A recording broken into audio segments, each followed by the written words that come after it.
Okay, we're now ready to deflast this denture. It's been cured and it's been cooled. So I'll go back to my Allen wrench and handle. Got my pipes on there to make it a little easier. So do this in a way that it works easily for you. Don't put your Allen key so it goes that direction. Have it so it's just on the other side from where you want to pull this. And now I can pull it towards me. You can get a lot more force that way. It makes it a lot easier for you. Once you've done that first little bit, it's easy to open. Now I used an empty flask for the top of this because we only had the one denture. So this one may be full of water still, probably. So I'll just dump that in the sink. Oh, water came out good. Okay.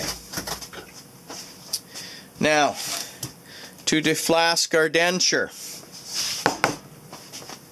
there is a definite order that you want to do this in. Don't just start wailing away and breaking the parts. What a lot of people will do is they will now bang on the knockout plate, which leaves them a denture in the center of this part, makes it really difficult. Instead, use your hydraulic press. The aluminum stop for maintaining the press works really well. You want something that you can put the flasks on top of so that this thing is only under the stone. It's not under the brass of the flask at all. It's only under the stone. So the whole flask is now supported by this pillar of aluminum sitting on the stone. What I'm going to do is get a couple of screwdrivers, or a large screwdriver, and a hammer. I'm going to use these little cutouts, the slots on the front here and on the back of the flask. I'm going to put my screwdriver into the slot so that it's pointing down. Make sure that the screw is nice and tight.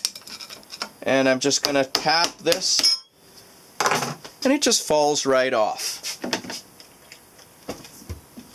Now, I can take it out of the press, and now you use the knockout plate. Hold onto the flask. So I'm going to hold onto the flask and tap on the knockout plate, and the whole thing falls apart. It's very easy if you do it the right way. Now we have to get our denture out from inside of the flask or inside of the stone. To do this easily, think about where the denture is and what the shape of it is.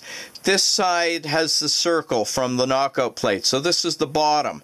The model is in there.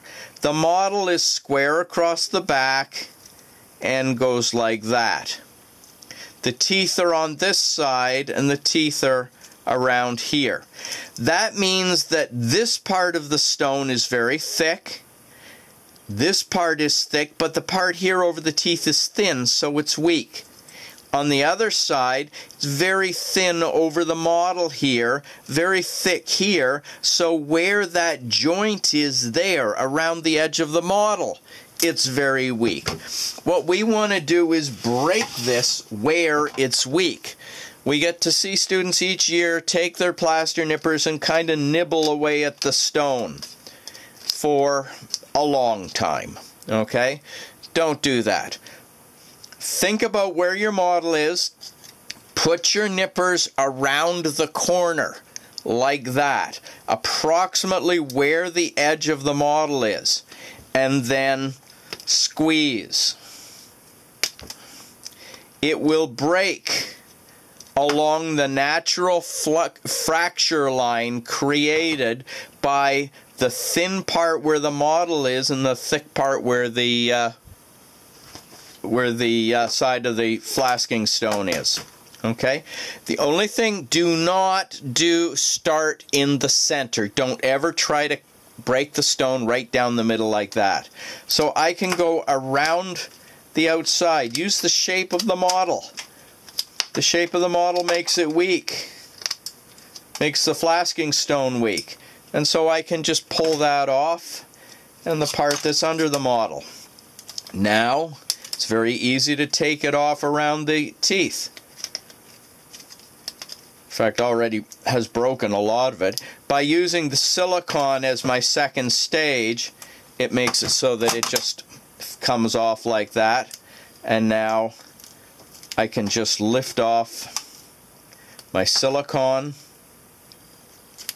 The reason that I like to use the silicone for my second stage is that I can now peel the silicone off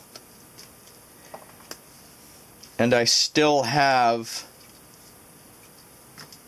my unbroken denture teeth, sorry, my unbroken stone teeth under the silicone. When you're doing partial dentures, you'll find very quickly that during processing and deflasking, these teeth normally are completely smashed.